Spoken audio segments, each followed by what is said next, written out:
something I've been playing with for the past year and a half or so, just on my own personal side. Is I started several years ago experimenting off and on with cold water dowsing, where you just go out in the cold and dump buckets of water over your head, and thought it was really comical this past summer when the ice bucket challenge was all the rage. I'm like, what does it take to dump a bucket of tap water over your head when it's 90 degrees outside? Because a couple of friends of mine and I were dowsing all last winter, and we had one of the coldest winters in my lifetime that I can remember in Nashville, where we get down. It's not cold like Minnesota cold or even Illinois cold, but there were several stretches where it got down into the single digits Fahrenheit and even below 0 Fahrenheit a couple times, which is extremely cold average for here. And we would go outside and do our thing. I went swimming in the lake when air temperature was 23 degrees. And I tell you, there's some things that you can learn doing that you can't learn any other way.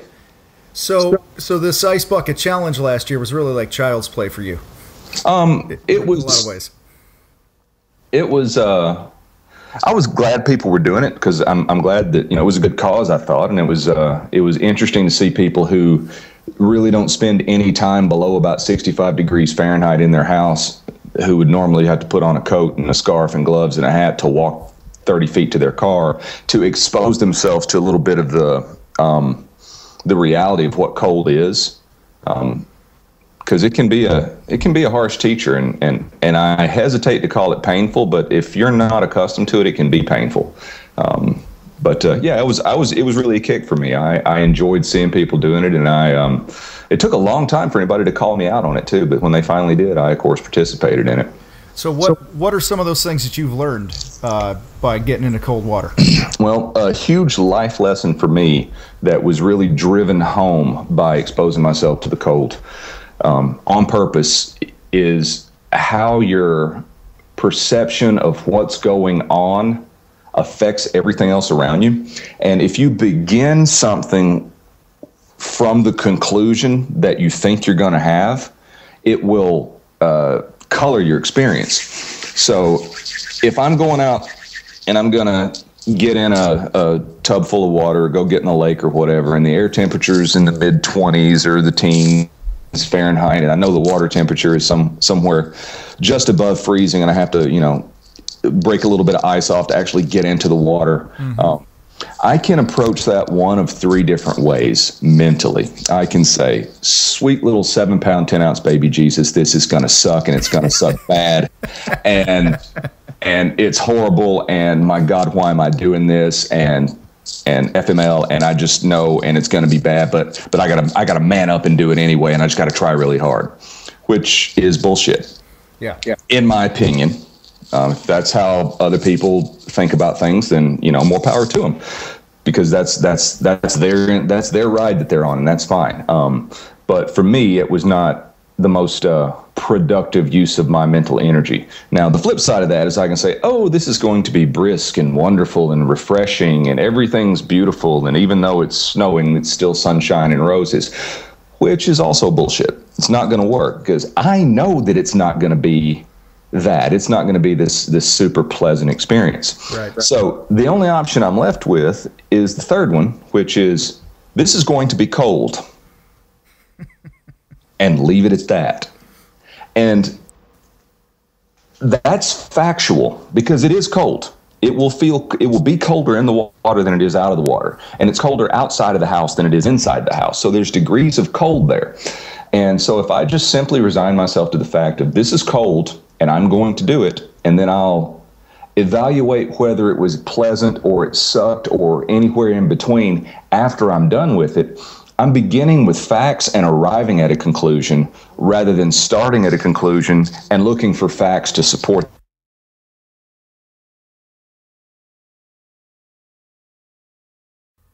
Did we just get interrupted a little bit? Yeah, I got put on hold. That's all right. Okay. We're back. All right. Sorry about that. And we're still recording. We're good. So. Yeah, sorry. My iPad is connected to my phone, and I just missed an incoming phone call, but it's fine. Cool. So anyway, the life lesson there that spreads out into everything is that if I decide how things are going to be, and then go in and do whatever the thing is, and then it turns out to be the way that I decided it was going to be. What really happened? Did I really have that experience, or did I decide ahead of time that that's how the experience is going to be? You know, and we can take that into the gym, for example. If I say, okay, this 5-minute 100 rep set of snatches is going to be terrible and it's going to suck, and I probably won't be able to do it. But if I do, then I'll grind through it. I'm probably going to rip my hands. Or then that's probably going to be my experience. If I say, hey, it's no big deal, it's going to be easy, and it's not, you know, I may be lying to myself. If I know that that's not the truth, then there's a conflict that's needs to get resolved there. If I just go in and say, okay, I'm going to do these snatches, and heart rate's probably going to go up, and I'll probably have to breathe a little bit extra, then that's factual, you know? And if you approach things with the facts and then arrive at the conclusion, it sounds really simple, and everyone that I've ever told it to, like, oh yeah, sure, yeah, that's the way things work. But I'm like, you didn't think of it. You came in here thinking that you knew what I was going to tell you before I said it. Mm-hmm. So generally, anytime I stumble across something, and I'm not, you know, thinking that I'm clever enough to have figured anything out. I just happen to realize that this is a thought process that works for me. That anytime I come across something like that, and I tell people, like, oh, well, yeah, sure, of course.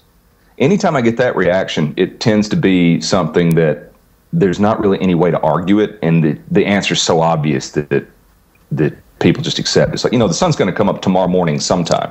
Well, yeah, sure it is, of course, because that's just the way it is. Yeah, it's really like, you know, I've heard over and over through the years, you know, you really get what you focus on. Absolutely. And so, like, you know, if you're going into a workout or going into a sales call in your business, or whatever the heck it is, you know, so yeah, let's move that over to like a sales call. Yeah, that's where I was going to go with it. What's that look like? Let's be a little broader with that. Let's say that you've decided that you're tired of working for the man and that you want to go into business for yourself. A lot of people doing that. A lot of people doing that, and a lot of people failing miserably at it, and a lot of people struggling, and a lot of people doing very, very well straight out of the gate, wondering what the big deal is when people say this is going to be really tough. And if you talk to most people who have either done it or who started doing it, if you talk to most people who are about to do it, they're like, man, I know it's going to be hard, and I've got all this to do, and I got all that to do, and all this, and it's going to be rough, and I'm going to, you know, be working my ass off. Well, maybe you will. Depends on how much planning and how well you know what you're getting into. Then you got the other people. It's like, oh, I'm just going to hang a sign outside my door, and people are going to flood my business and throw their money at my feet.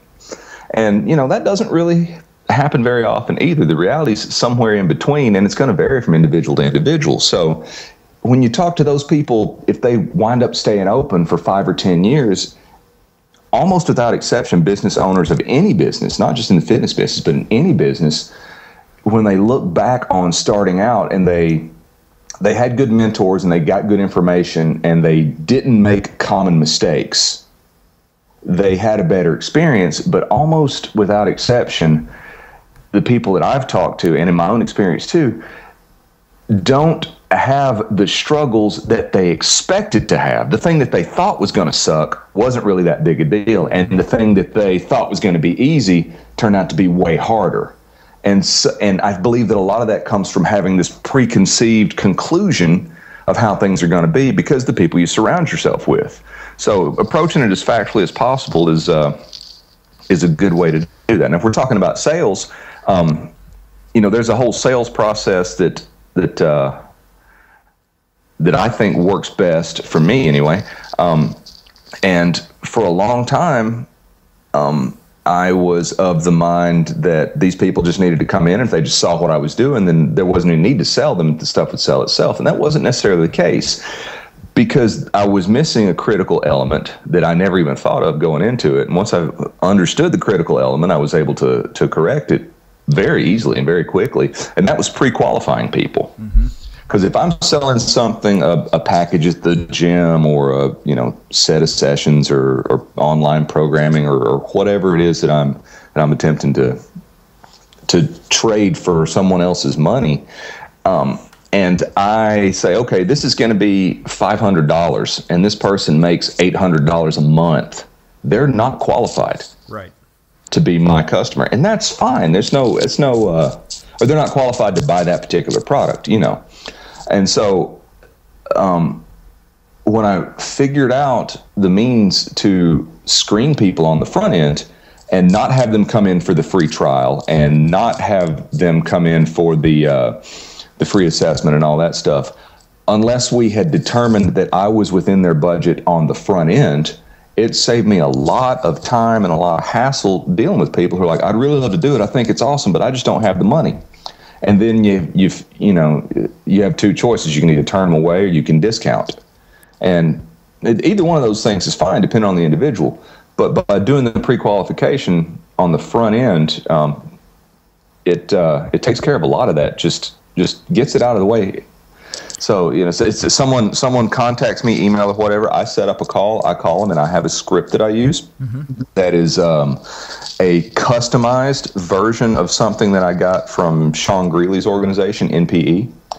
And I go through and I ask a few questions, talk to them about why they want to get together and why it's important to them. And then based on how they respond to those things, then I will go into setting up the meeting and letting them know kind of what the range of services that they are looking for falls into. And I'll say, is that in your budget? It's just very simple. It's direct and to the point. I'll say, is that in your budget?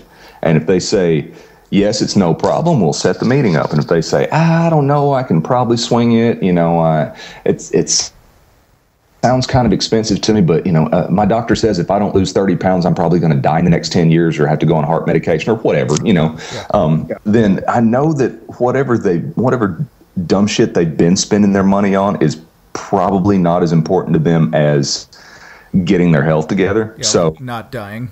Yeah. And not dying is way more important than Pop-Tarts to most people. But if they're like, oh no, there's no way I can afford that because I'd have to give up my bowling league or something. I don't know, whatever. something that which is very important to them but not important to me, because I don't want to sound at all like I'm being condescending towards anybody's choice of activities, because that's their thing and they can do what they want to do. But the fact is that what I do is valuable and I know it, and if you know it and you can attach the same value to it that I'm charging, then we have a working relationship. And if not, then it's nothing personal. I'm just not for you. And I will be happy to direct you to other places that I know of that are more what you're looking for. So what I love about that and the whole pre-qualification thing and stuff is that you're being super protective over your time, making sure that you're only going to work with the people that are going to be the best fit for you, that you can truly help. Absolutely. I see a lot of business owners who take on any client they can, and they're not a great fit for them. They don't see value in what the person provides. They gripe and complain about the cost of it and everything else, and then neither party is enjoying the experience. Right. And that's not good. So that's great. I have a couple clients. One guy, you talk about pre-qualifying. His sales doubled 2 years in a row when he started a pre-qualifying process and actually went on less sales appointments. So it was great. And I have another guy who has a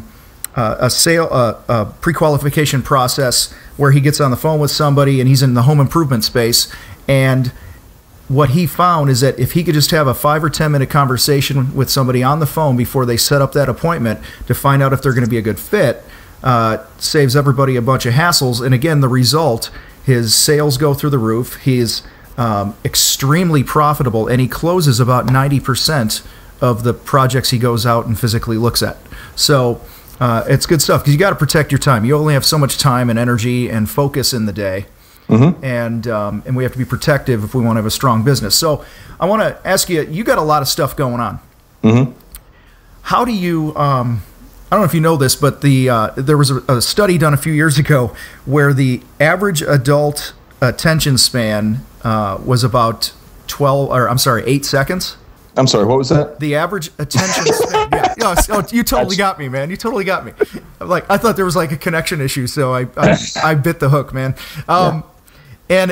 And they, in the same study, they realized that a goldfish had a 9-second attention span. So we were losing to a goldfish. Mm-hmm. And what do you do to stay focused? Because it's like the person who goes in the gym, and if they walk over and they pick up the curl bar, which is stupid to begin with, but if they just want to do bicep curls and they walk over and do calf raises, and then they go over to the leg press machine, and then they go pick up a kettlebell, they're bouncing around, not really giving anything their best. Well, we can do that in our lives too, and in our businesses. You know, we hop from activity to activity, thing to thing, project to project. I'm curious how you stay focused so that you can finish things through and get crap done. Well, first of all, I want to address the curl thing. Because I am a huge fan of curls, and I do probably 20 or 30 different variations of curls, depending on what the desired outcome is. Because as a performing strongman, hand and forearm and arm strength is vital. Now, some people don't necessarily need to. You know, if you're doing a lot of pull-ups and presses and all that kind of stuff, you may not need any direct arm work. But for what I do, like curling plates with a pinch grip is not your standard curl. But, you know, that, of course, having said that, I'm also a huge fan of curling in the squat rack, because that's the only way to get arms that look like legs. So let me clarify my don't ever pick up a curl bar. I also coach high school football, and a lot of our athletes. Okay, yeah. You ain't got to say nothing else, boss. Yeah, they'll go to the curl bar and not the squat rack. So right. But anyway, so how do you stay focused? How do I stay focused? The same way that you keep those high school athletes focused is, and it goes back to what we were talking about earlier about having a foregone conclusion when you start doing whatever you're going to do. Anytime you try to do everything, all things, you suck at them. Yeah. To be a generalist is to resign yourself to not being extremely good at anything, and that's fine. There's nothing wrong with that. But if you want to do more than one thing, you kind of have to prioritize stuff. And so, just like I was saying about the curls, if I'm doing a particular kind of curl, it's not because I'm 17 years old and trying to impress the girl down the, you know, across the hall from me in biology class with my 14-inch guns. It's because I want to get a specific response that's going to carry over most likely into some feat of strength that I'm doing for a performance that I'm going to get paid for. Okay, so is it wrong that when I was like 16, 17 years old, my buddy Dan and I, we'd be going to a party, and we'd get to the party, and he'd open up his trunk and he had dumbbells in it, and we would do like a few sets of curls before we went into the party. It's not wrong, but it's not the most efficient way. Because what you do is you and your buddy keep a towel, and then he does tricep push downs and you do curls against each other, and then you switch places and you're pumping up the bicep and the tricep with less effort, or in less time. Oh, dude, which is really hung with you. If we would have hung with you, we would have been so much better off. No doubt, man. No doubt. They'd have been throwing themselves at you. But that's actually a good parallel to what you're asking me is, what is the most efficient way to get things done? That's the question that I start with on anything that I'm doing. And in order to, you have to budget your time the same way you have to budget your money. Otherwise, you don't know where either one of them went, and you wonder why you don't have any left. But if I have, like right now, I've got a workshop this weekend in New York. It's the end of January. Today's the 21st. So I've got a workshop the 24th in New York, and most of what I've been doing time-wise this week has been either getting ready for that or taking people through the next bit of whatever's going on with the Amazing 12 certification. Those have been the two focuses in my time, because those are the two most urgent and important things that are going on right now. Now, it's very easy to get off track when you start focusing on things that seem to be urgent but aren't really important, or things that are very important but aren't necessarily urgent. I've got a couple of things coming up in May that are very important. One very important show that I'm doing in Houston, and then SFG Level 2 at the Dome in Chicago. Those are very important things to me, but they're not urgent, so they don't need as much attention right now today at the end of January as this thing that I've got that's in 3 days. Sure. So what's the most important thing right now, and then what is the next small step that I can take towards that? And so if you wake up in the morning and think, okay, and actually start the night before. What's the objectives for tomorrow? write them down, because that kind of gets your brain ready to go into do mode rather than figure out mode when you wake up, when I wake up. So what am I going to do tomorrow? Okay, it's this and this and this. And when I wake up in the morning, I look at those goals and or those objectives for the day. And if they're still the things that are most important, if I haven't overnight had some change of course in what the objective was, and I carry through with that, I'm saying, okay, what can I do today that is going to make me better at fill in the blank? Do you have a set routine you follow each day? Probably to about 70%. Okay. So I have, on any given day, at any given time, I will likely be somewhere doing something specific, but then there's a lot of, just the nature of what I do, there's a lot of stuff that I'm able to, okay, I got an email today that I need to shift my schedule around for Friday, and I can do that. Mm-hmm. So it's not regimented down to the minute, but I do, kind of keep track of where I'm going to be and what I'm going to do. Yeah, you talked about setting those objectives the night before. For me and my business, one of the most important things that I personally do with my time is I create content, whether it's writing blogs or doing stuff like this. And content for me always leads to income at some point. It's just the nature of my business. And so what I found is that if I don't write first thing in the morning, that first hour that I get up and have my coffee and write, I'm shot for the rest of the day, because it usually doesn't happen. So what I've been doing is I write on a whiteboard in my office at home here the things that I want to write about the next morning. And then, somehow my subconscious mind works on it throughout the night, and I usually get up and I get into the flow real quick, and I can bang out some stuff in that first hour that would normally take me several hours if I'm just piecemealing through the day. Yeah, so. I think it's really interesting, and I chuckled a bit when you said something about writing on a whiteboard, because I'm sitting in my office. My wife and I moved into this house 8 or 9 months ago, and I have a little small space in the basement that I converted into my office and place where I store my old comic books. And I have one wall that I painted with dry erase paint. So the entire wall is a whiteboard. Love it. It's 6.5 feet high and probably 12 feet wide. And as you were saying that, I was looking up at the things that I wrote on the board yesterday that I thought might be relevant to the call today. I love it. That's great, man. That's cool. See, go ahead. And interestingly enough, the one that I wrote at the top is there's a lot of stuff like this. It's a saying that sounds really clever, and it is clever, but it can be sort of incomplete, right? So the one I wrote up at the top of the board was "Success leaves clues." That gets thrown around a lot. Everybody's heard that one, right? Right. The other side of that is failure leaves detailed, explicit, step-by-step instructions. Yeah, don't do that again. Yeah. Yeah. Or don't do what they did. You're right. If you want to learn from someone else's mistake.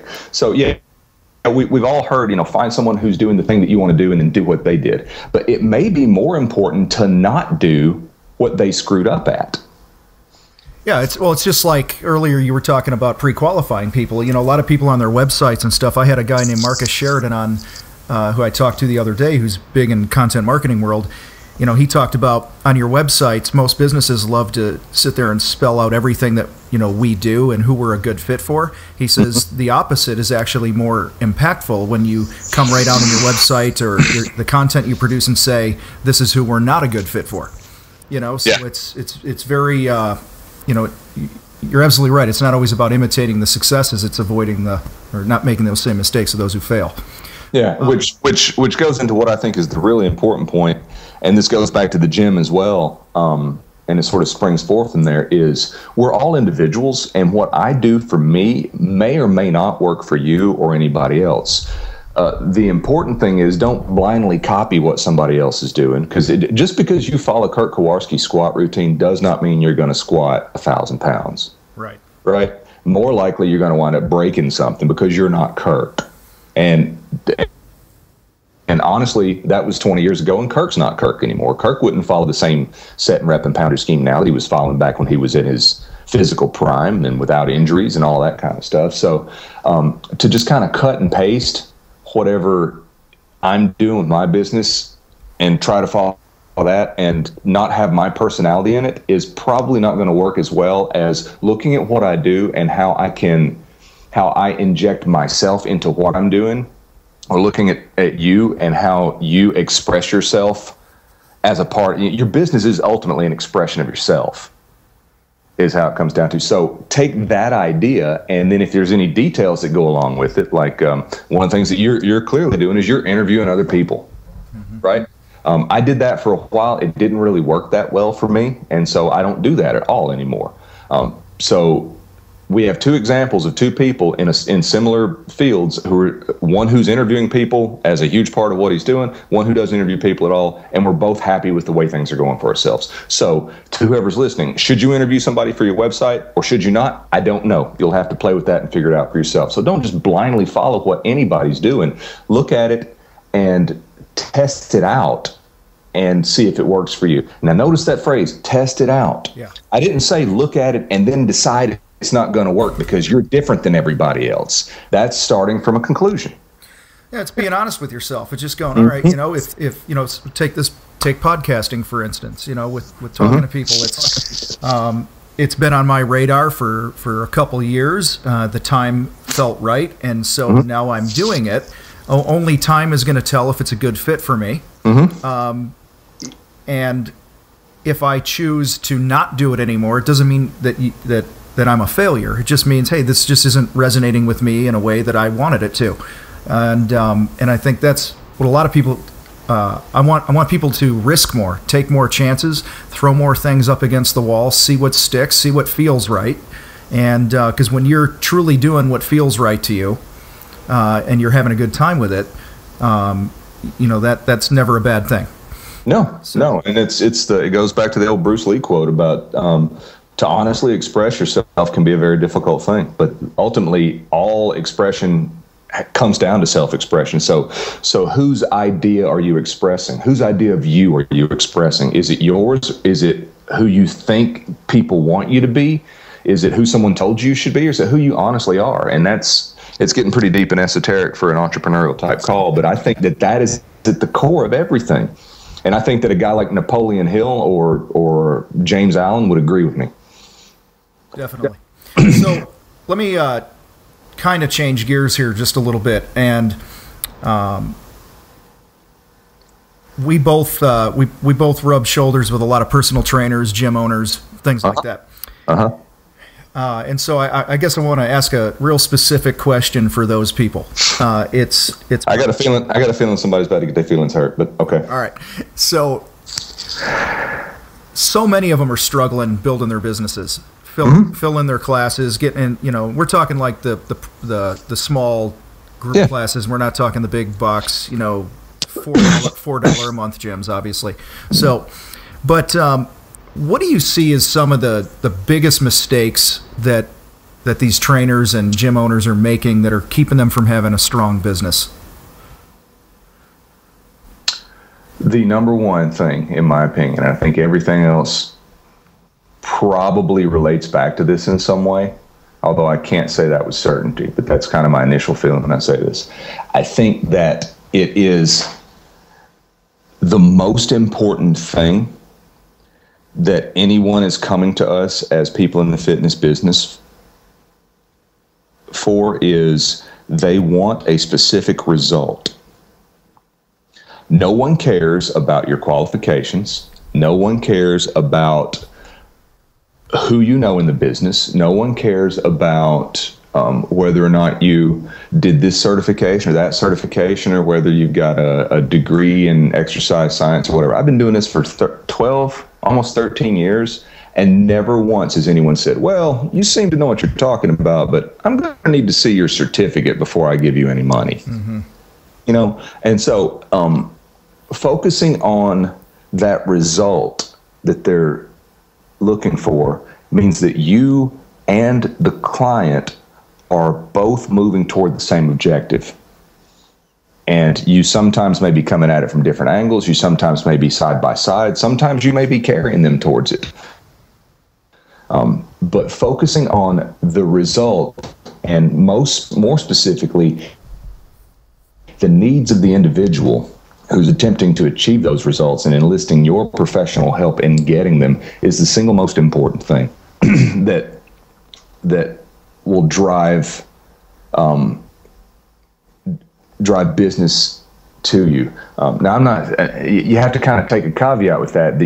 There are people who are very motivated that you can't stand to be around, and those aren't people that it's a good idea for me to work with. You know, if you got a lot of money and you're very driven, and I think you're a douche, I'm not going to work with you.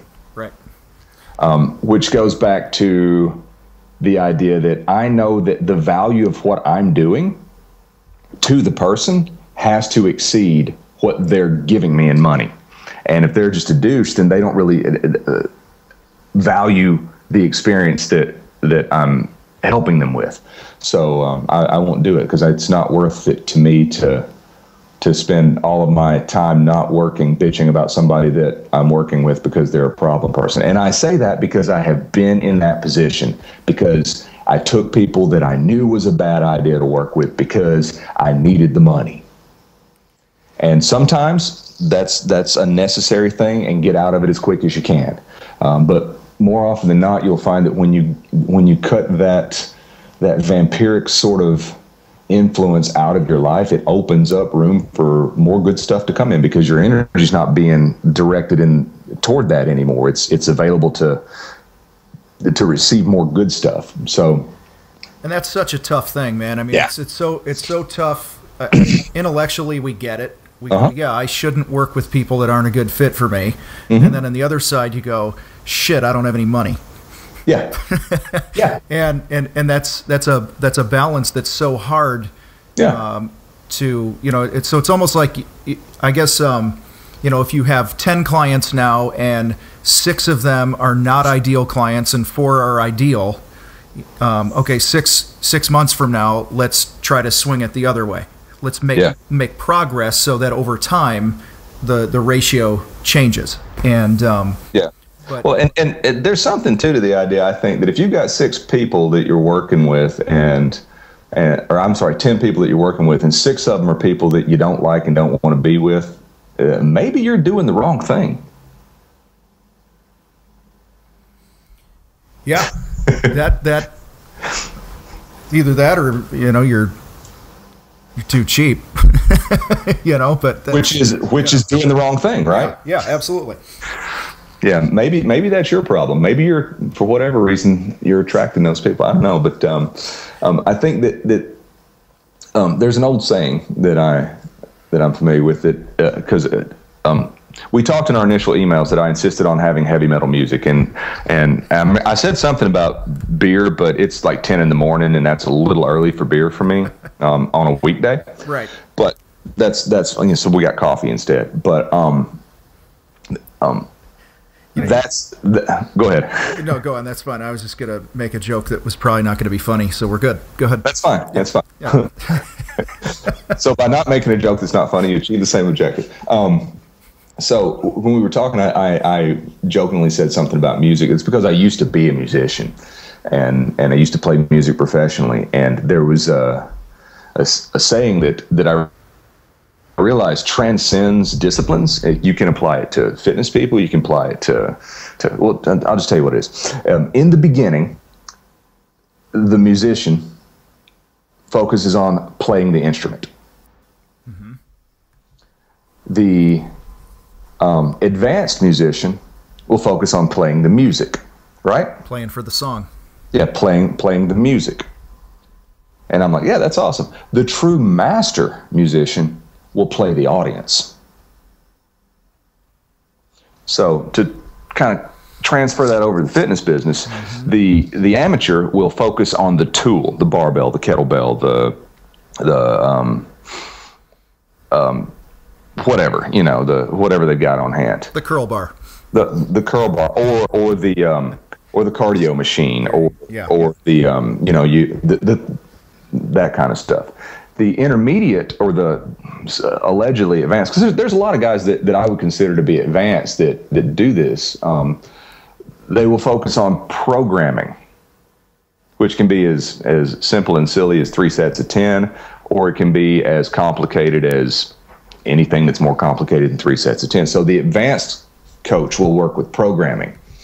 But the true master, I believe, will work only on the needs of the individual that's in front of it, and they will get the best results. Now, you'll get results at the other stages too. I mean, you're still making music, but are you masterful at it? And that's the direction that I have been consciously sort of removing any obstacle from, and focusing on going with myself as a fitness guy, or as a strength guy, or whatever, is okay, what does this person really need and want, and why? What are they looking for from a result? Okay, what is going on with them physically for me to work with? What is going on with them in the rest of their environment, their job, their house, their commute, whatever? What is going on with them emotionally, and how to communicate with them? What kind of baggage are they bringing from when they were picked on as a kid, or when they, you know, when she was a prom queen and now 20 years later she's 50 pounds overweight,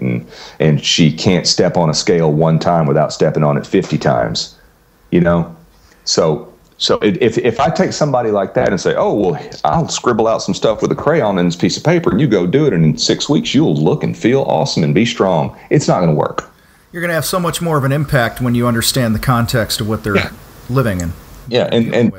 Yeah, and to use another trite and overused but very accurate analogy, the map is not the territory. Mm-hmm. It's not. Because if I give you directions to drive from where you are to where I am right now and say, just do this, and you adhere to that no matter what, even if the bridge is out that's going over the Mississippi River, then it's not going to work, or it's going to take a real long time. Right. You know, so I loved your analogy about the music. Mm-hmm. I didn't know that you played professionally, but I've done a lot of live and studio work in the past, mm-hmm. and I actually play drums. And what do you play? I play guitar. Play guitar, right? So, you know, you're talking about the different levels of trainers and this and that, and then earlier you talked about the certifications and how important we think they are and all that stuff. Mm-hmm. It reminds me of. And this is coming from a guy who gets paid to teach at certifications. Right. I mean, that's. I'm not saying they're unimportant. I'm saying that the value that they carry is usually with the person who holds it, not with the person who's coming to see them. Exactly.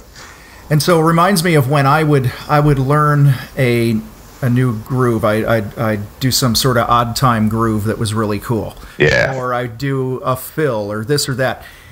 And blinkum, blinkum, blinkum, blinkum. That's my favorite drum fill.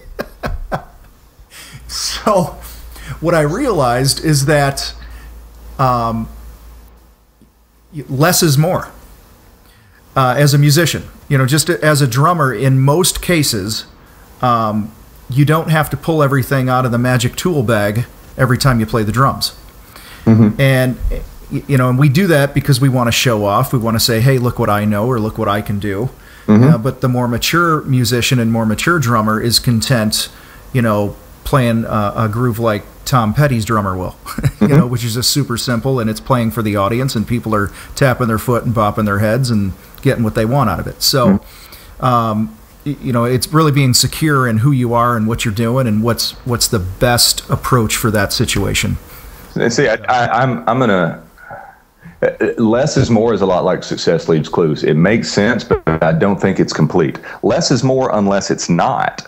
Because if you take Tom Petty's drummer and he has to fill in for like Vinnie Paul and Pantera, if they were still together, that's not going to work. Not going to work at all. It's not going to work. Yep. Because he's not playing the music and he's not playing the audience, even though he's undoubtedly a proficient enough drummer to have been getting paid for years to play drums. So it's not, in my opinion, that less is more. It's that whatever's effective is effective when it's effective. And we've heard the saying, everything works until it doesn't. But I think that the truth of that is that everything works when it's applied appropriately. And if it's not working anymore, you're not applying it appropriately, not that it stopped working. Man, I'm getting schooled here. This is good. I'm learning a lot, man. I appreciate it. Well, and I'm not. Go ahead. It's not that I'm saying that what you said is wrong, because I agree with where you're coming from in that, but it goes back to that individualism. You know, it goes back to what am I trying to accomplish right now? Because if more needs to be more, you know, if they're lazy or if they're kind of stuck in a rut and we need to add an unreasonable amount of weight to the bar and take them from 8 reps down to 2 to kind of give their nervous system a different stimulus, then they come back the next week and they were stronger than they were, then it worked, you know, and that's just me pulling an example out of the air, but I don't think everything works until it doesn't work is incomplete. Less is more is incomplete. Success leaves clues is incomplete. They're indicators of a more in-depth understanding of a particular situation. And that's all I'm trying to say. I'm not trying to school anybody. I'm just, you asked my opinion, I'm telling you. No, it's all good. It's all good. So let me ask you this. I talk a lot about going toe-to-toe with things that we fear. Not avoiding it. I liken it to if you and I are standing face-to-face and you're going to punch me, when I see that you're going to punch me, if I move closer to you, that punch never reaches full force. And so, in theory, it's not going to hurt as much. Now, from you, it might, because you're a strong man and you'll break me in half. But it's closing that distance. It's moving towards the things that we fear. So, an example I'll give you is, for years, I thought I was stupid. For 2 years in grade school, I rode the little yellow short bus. Had a lot going on in my life at the time, and long story I won't get into here, but it set the stage for me that I wasn't smart. Like, I just had this head trash rolling around, and for years I carried it around with me until I decided, I'm going to go toe-to-toe with this stuff and really do the things that were intimidating me. So one of those things was I had an event that I had been invited to speak at for a few years, and I kept turning it down because it was in the education industry. Okay, so that was an example where I'm like, you know what, I got to go toe-to-toe with this thing, or it's going to own me, and I don't want to be owned by it anymore. Do you have any examples of things that you've been, really freaked out about, or things you fear maybe in business or your life or whatever it is that you've had to go toe-to-toe with? Remember that cold water we were talking about? Yeah, there you go. That is a much more your experience. First of all, you didn't decide that you weren't smart. You were led to believe by well-meaning but misinformed people that you weren't smart. People that you trusted, people that most likely really did care about you, but they were just wrong. So to carry that over to the fitness business, if someone's a personal trainer who's operating on really bad information and they keep hurting people, it may not be because they're out to hurt people. It may be they just don't know what they're doing. So the people who put you on the short bus and told you whatever it was that they told you and put you in whatever classes you were in that led you to believe that you weren't smart affected you in that way because they thought it was for your own good, and they were ignoring the needs of the individual. What was happening is you didn't fit into their little 3x10 cookie cutter program. You needed something different than that. Right. And what they were, the box didn't fit you, or you didn't fit the box. And I think that ultimately that winds up being a wonderful thing because it led you to the lesson of facing that fear and going toe to toe with it. Because what you find out when you do that sort of stuff, you have a choice. You can either accept that, well, I rode the short bus and I'm just never going to be that smart. So I'm going to, resign myself to that. And if I don't try much, I won't fail much. Just settle for what I get and move on. Right? Yeah. I was a fat kid who had a horrible, debilitating stutter. And like when book report day came, and I knew I was smart. Everybody knew that I was, relatively intelligent as far as kids go. And I would read the hell out of a comic book, and I would read books like crazy, and I would get all excited, and then I couldn't talk. And so when book report time came, if I would get up in front of class, start talking, I would turn in this big stuttering, slobbering mess, and put that on top of being a fat kid. That's who I was in the 3rd, 4th, 5th grade. And now I get in front of groups of anywhere from 4 or 5 on up to the biggest group I've ever spoken in front of was several thousand, or performed in front of was several thousand. So I'm cool with that now, you know? So it's the same sort of thing. At some point along the way, you have to look at yourself and be like, okay, am I really who they told me I am? Or am I going to be who I know that I am? And it sounds like that's, you know, a similar path to what's happened with you. But yeah, so initially for me, just the act of getting up in front of people and doing anything that involved speaking was horrifying, and may have had something to do with me playing the guitar but not ever learning how to sing. Or it could just be that I don't have a whole lot of natural talent at singing. Guitar playing was fun and easy to me. I didn't like to hear myself sing, so we tend to gravitate towards things that we're good at. I think that getting comfortable acting like an idiot in front of people playing in rock bands may have helped me a lot with being able to act like an idiot and bend steel in front of people now and be able to speak and be cohesive about it. It helped with that confidence, you know. But so that was the furthest going thing that's probably had the most reach for me. The idea that somewhere along the way, a mistake that most of us have made somewhere along the way is the place down the street where they have people who are training people charge, just pulling numbers out of there, they charge $100 a session. I'm only going to charge $60 because I'm just starting out. And how flawed that is, and how you're devaluing yourself because you haven't been around as long as someone that you have no idea whether they even know what they're doing, you know? That's a great example, man. It is. Because how about this? You got a gas station on an exit at the interstate, and they build another gas station right across the street from it. Does the one that just opened up charge 50 cents less a gallon because they just opened up? If a new grocery store opens up, do you get $1 off a gallon of milk because they're new? No. The value that's attached to stuff has very little to do with how long you've been in the business, and has everything to do with whether or not you can deliver the result.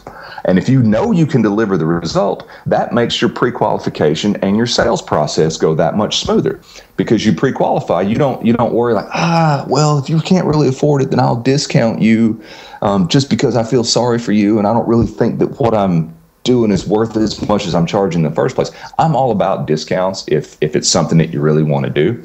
But pricing yourself low gives you nowhere else to go. Pricing yourself higher, then you're free to discount if you choose to discount, because you really want to work with someone and you want to have them experience something they legitimately don't have the money to afford your services.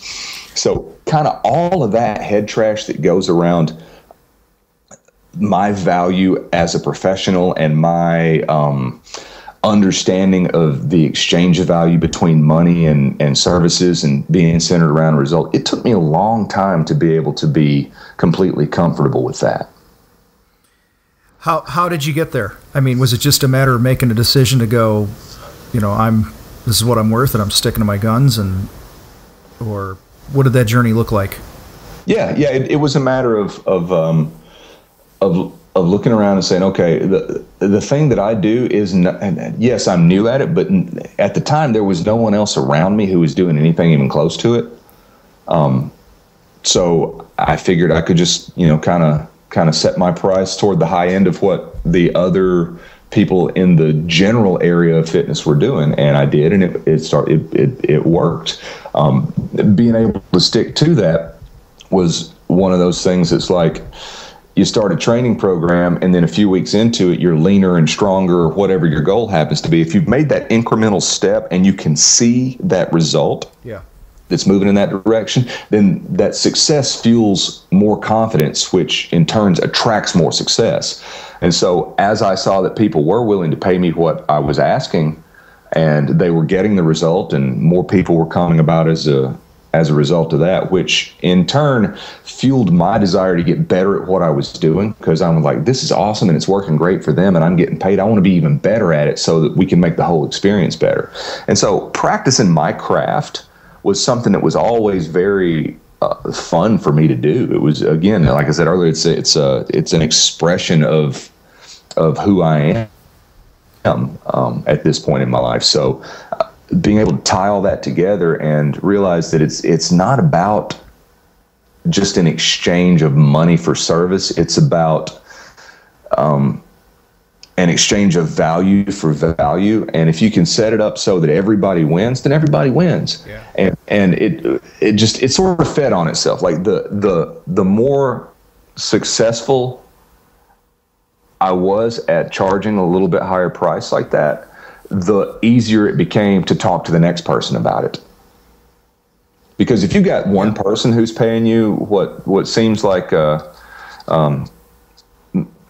more money than someone just starting out should be charging, and then another person comes in and they see one other person like, well, maybe you're worth it, maybe you're not. But if you've got 15 people that are doing that, then they're like, well, these people are paying it. These people are getting the result that I'm looking for. So yeah, sure, I'll do it. Yeah, it's about creating that momentum. Yeah, you know, it's man, that's good stuff, man. So I have like a million things I want to ask, but for time's sake, we can't. Right. I'm trying to, I guess to kind of start to bring it home. I guess I want to ask you, and you've done a lot to over the last several years with your career, your gym, your training around the world, and strongman shows, and all this other stuff. It's pretty cool. So, I guess at this point in the game, what do you feel that you personally need to strengthen in order to continue growing your brand as you move forward? The primary objective for me is I put this on Facebook at the beginning of the year when everybody was doing their resolutions, is making a concerted effort every day to honestly express myself to the best of my ability. And I have never put it in those definitive terms as concretely as that until just a few weeks ago. And I've felt for years that that's kind of what I wanted to be doing, but until I actually sat down and said, what is it that I'm trying to say, and how simply can I put that?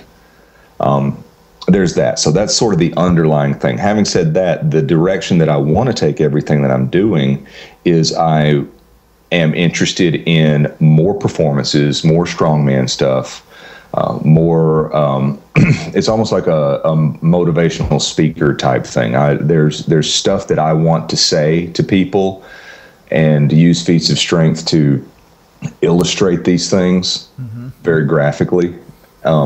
That's the direction that I'm headed with stuff. I'm fortunate that along the way and everything that I've expressed a great amount of interest in, and the powers that be have managed to put into my life the people who are among the best in the world at those things. So I wound up several years ago becoming a student of and a friend of a man named Dennis Rogers, who's he's the most seen strongman in history for sure. He's been on pretty much every TV channel, every Oprah, Jimmy Kimmel, David Letterman, Tom Green back when he had a show. He's been on a bunch of, done a bunch of specials on him, Stanley's Superhumans, all that kind of stuff. He's the guy that taught me how to do feats of strength, but also he taught me a lot about showmanship and the mindset that goes along, not just with bending a piece of steel or whatever feat it is at hand, but how to communicate with an audience. And so that area of my business and my brand is where I want to do more, and I want to be better at that. So getting out there and breaking stuff for fun and profit is the thing that I want to do more of. I don't know if I answered your question exactly. No, you did, man. I think that's great. That's a it's funny you talk about doing the strongman stuff and for audiences. I saw a video of you doing that in a high school. I think it's your promo video, isn't it? Yeah. Okay. Yeah. Okay. It's at a community college, but yeah, it's a bunch of young kids there. And I'm speaking later today at a high school in our area here today. And I'm just thinking how cool it would be to be able to do what you do and communicate the message, because it just hits home even more when you do something like you do. So I did a thing last year at it's called the Geek Media Expo. It's like a comic book, video game, Comic Con, science fiction kind of convention type thing. And this girl comes up to me, and after the show was over with, young girl, probably in her late teens, early 20s, not a super attractive girl, but not an ugly girl either, just very nondescript. And a few people come up, hey, thanks for the show, and then whatever, that kind of thing, and tell me they enjoyed it. But she's standing there waiting until everyone else is done. And she comes up to me, and she's looking at the floor the whole time. And she's like, during the show, I talk a little bit about being a fat kid with a stutter and the ability to get past that, and how from a very young age I wanted to have superhuman strength, and how I was inspired by the Hulk in a comic book, and then Lou Ferrigno as a person made it real to me, and kind of go through this whole thing like that. And she comes up and she says, I just want to let you know that that was really really meant a lot to me, because this is my first time at one of these conventions. She's looking at the floor the whole time. My first time at one of these conventions like this, and all these other people know so much more about all this stuff than me, but I really like this stuff, and I wanted to come, and so I did come. And she kind of gets this, can't quite, and then she looks up and looks me dead in the eye, and she's like, I really needed to hear what you said today. Wow. And there's tears welling up in her eyes, and I'm like, well, there you go. That right there, that is what I want to do. That's who I want to be. That's cool. That's good. I mean, that's such a huge impact in somebody's life, and they're thinking about that day even now. Well, and if she was so shy, and she was clearly shy, that she was dressed at a place where people are dressed up like the Avengers. She was dressed to blend into the wall. And for her to come up and wait for everybody and come to talk to me like that, it must have been very important to her. So that's the kind of stuff that I want to do.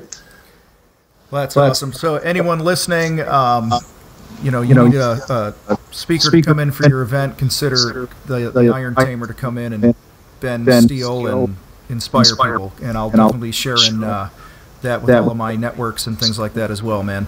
I do appreciate it. So listen, David, I appreciate you taking time with us today. Thank you. If people want to connect with you, how do they do it?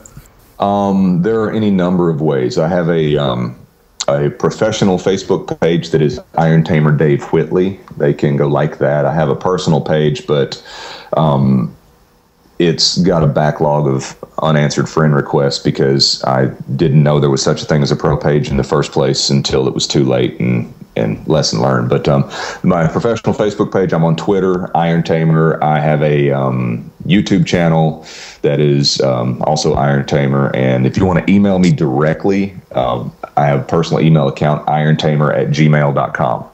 My website, of course, irontamer.com, strengthdojo.com. But I'll tell you the honest truth, the website hasn't been updated in probably coming up on 3 years, and it needs some attention. So if you're one of those people that looks at a website and decides whether or not they want to have anything to do with the person, then my website is not going to impress you. Go to my YouTube channel. Go find me on Facebook. There you go. Email me, irontamer@gmail.com, or check out any of the stuff on YouTube if you want to get a better idea of what the feats of strength look like. I don't have anything that's a long segment of me doing the motivational type talking, but there's feats of strength on there, and a couple different talks I do, but the primary one is to do with there's a superhero inside everyone, or there's some superhuman ability inside of everyone, and I encourage you to find that, attach to it, and develop it until that, because that's who you really are. Yeah. You are that superhero. Go be that. Go do good things. I tell them, go forth and kick much ass. Go forth and kick much ass. I love that. That's well, David, this has been a great talk, man. I appreciate you hanging out with us today. Yes, sir. Wish you the best of luck as you're moving ahead and kicking the crap out of mediocrity and all that good stuff. All right, so thank you for hanging out with us today on the Strongpreneur podcast. Do yourself a favor and take one thing. Just take one thing that the Iron Tamer shared today, whatever hit you, and do something with it. Don't let it just sit there and die in your brain. Take that one thing that really resonated with you, and and put something into practice. So live your strong Absolutely. life. Absolutely. If I said anything that means anything to anybody and you think that's a direction you want to go, don't wait until tomorrow. Don't wait until next week. Figure out where you want to go and take that very first small step, because you've heard the expression, the journey of 1,000 miles begins with a single step. And that's true. But the completion of that journey is just a bunch of small steps. Mm-hmm. Got to start. Got to start. Got to do something. Got to act, or it does you no good. Just take the next small step. Awesome. David, thank you very much. Have an awesome day, and we'll see you guys next time. Rock and roll.